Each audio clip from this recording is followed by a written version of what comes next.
Resident Evil has made a big return in a rather surprising way, the virtual reality adaptation or port of the beloved fourth entry of the series, in what is, in my opinion, arguably the new killer app for virtual reality.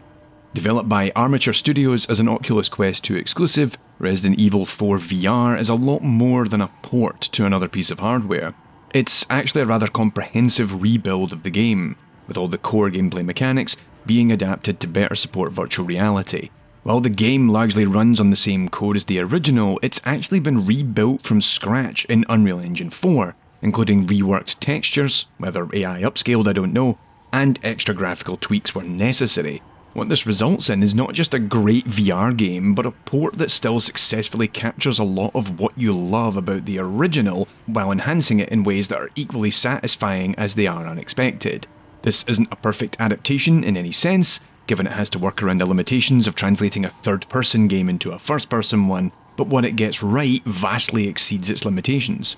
Now, I don't typically play VR games, nor do I really see the appeal of it most of the time. I have admittedly quite enjoyed playing Beat Saber, a game that sits alongside Half-Life Alyx as the poster child for what VR can achieve in games, but I have to admit, I was genuinely curious what a first-person VR Resident Evil 4 would be like, and for #reasons, I happen to have an Oculus Quest 2 in my office right now, so I thought, why not download it and give it a shot. I'll forego introducing the game itself at this point, given I would suspect if you're curious you already know what Resident Evil 4 is about and how it works, and you maybe have already played it. Instead, I want to focus on how it is translated. This port of the game pivots the experience into first person, and the range of options of how to move and equip items is pretty broad. Players can opt to use teleportation or completely free movement. The game offers both a fixed menu-style inventory system to equip items directly in your hands, or a more immersive approach where you grab them from your person. In addition, the player can determine what is their dominant hand, so you can quickly equip your gun in your preferred side. The HUD for your health, money and ammo count are in fact attached to the wristwatch on your hand. It's a surprisingly broad set of features, and it really works to cater to individual player needs. That said, my preferred equipment style, in which I grab items off my hip, chest or back, works largely okay the bulk of the time, but I've been reading stories about how it fails to consider female bodies, a notion that immediately struck my mind when I was setting up my options for it, given it didn't ask for information on my body type, and I've managed to successfully punch myself at least a couple of times. The change to first person and a more free and expressive item use system enables the player to multitask in ways that you couldn't outside of VR, shooting enemies while healing yourself at the same time, or dual wielding your knife and gun at the same time. Meanwhile, reloading of your gun is a multi-phase process of grabbing the ammo, loading it in, and priming the weapon. Plus, larger weapons such as the shotgun require two hands to use effectively. It is both equally liberating as it is inhibiting by virtue of its complexity. You can aim with incredible precision, taking out an enemy at the legs before finishing them off with a headshot, but conversely you need two hands free in order to throw a grenade, given you have to pull out the pin.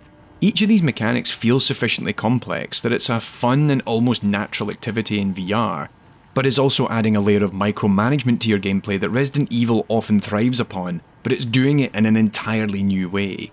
This brings me of course to the campaign and everything it entails. While the movement, inventory and item equipping systems are completely rebuilt, it's still very much Resident Evil 4. There's no discernible differences thus far, it plays out exactly as you remember it, but with all the new flourishes that the VR mechanics provide. And the one thing I have noticed is that I do believe the enemy AI has been tweaked slightly. I think they are faster to act, more prone to moving around quickly and a touch more aggressive. I say this given I am working on the Revisiting Evil series for Design Dive, and as a result I wound up playing the opening 2 hours of Resident Evil 4 on my Xbox, the same day I also played it on Oculus Quest, and the latter felt like the more intense experience. On one hand, that's to be expected given the first person reframing, but it also felt like I was being attacked by more enemies more frequently and they were quick to put the pressure on me.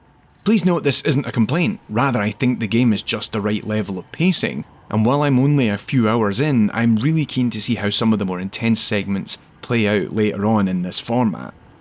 Now, surrounding all of this is the concessions the developers have made in order for it to work as a VR game. As we know, Resident Evil 4 is originally a third-person game, and as such a lot of elements of the game are built with that in mind, and adapting those to first-person could either prove disorienting or very complicated to fix. An obvious example is the cutscenes. All of the story segments play as they are rather than being recaptured in first person. Instead, the player watches them as they happen in a sort of VR theatre environment. It allows the player to be removed from the gameplay to watch these things play out, and a similar trick is often used for tutorials, particularly on VR-heavy elements such as using weapons. This works in keeping the player comfortable and removing stressors when trying to learn new mechanics. Having worked on VR projects myself, I know that first-person cutscenes would be near impossible to attain without inducing nausea, so it feels like the lesser of two evils. But in either case, you're pulled out of the flow of the game, which may well reduce how scary the whole experience is, but it doesn't make you vomit, so, I'll take it.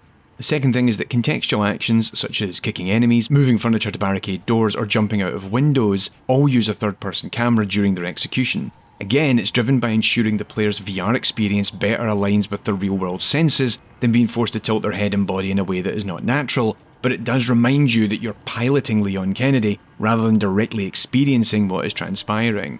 Ultimately, both of these things are done to retain Resident Evil 4 as you know it without making the player feel sick, but in doing so I found it pulls me out of the experience somewhat.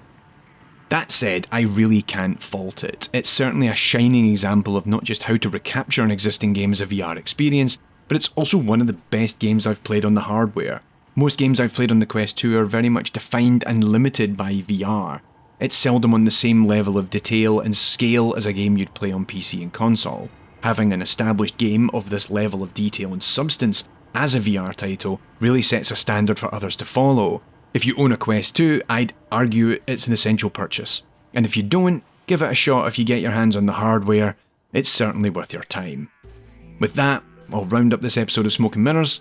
Thanks for listening to me yammer on about Resident Evil 4, and I'll be back soon with something that doesn't require a VR headset to enjoy. Take care, folks.